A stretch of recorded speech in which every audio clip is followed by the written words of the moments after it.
Je te parle au travers de ce verset. Vous abandonnez les commandements de Dieu et vous observez les traditions des hommes. Marc 7, le verset 8. Bien-aimés, n'abandonnons pas les commandements de Dieu au profit des traditions des hommes. Le Seigneur veut que nous vivons pour lui, pas pour le monde. Quand tu as cru au Seigneur Jésus-Christ, ta vie doit être en lui. Il y a beaucoup de traditions aujourd'hui. Il y a trop de traditions.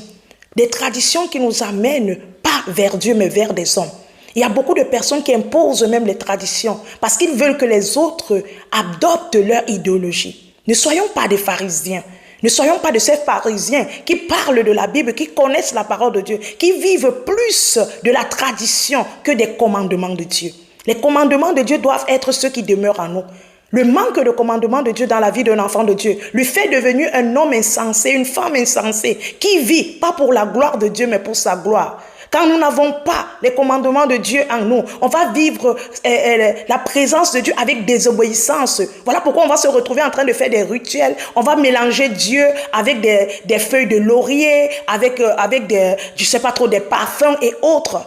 La tradition va te tuer. Elle ne te rapproche pas de Dieu. Dieu n'est pas un traditionnaliste. Dieu est un Dieu de vie. Celui qui donne la vie. Et ses commandements sont la vie pour ta vie et pour celles qui sont autour de toi. N'abandonnons pas les commandements de Dieu, mais vivons dans les commandements de Dieu et ayons horreur aux traditions des hommes. Bien-aimés, s'il vous plaît, renonçons aux traditions et attachons-nous aux commandements de Dieu. Je veux que tu pries avec moi. Éternel Seigneur, nous te demandons pardon pour combien de fois nous avons abandonné tes commandements pour suivre les traditions des hommes. Père, je viens au-devant de toi pour te demander pardon pour ma vie, la vie de ma sœur et de mon frère.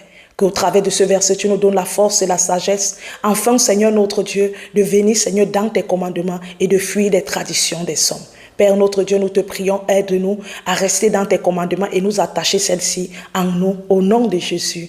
Amen. Amen, bien-aimé, que le Seigneur te bénisse. Merci de partager cette vidéo avec quelqu'un autour de toi. Shalom.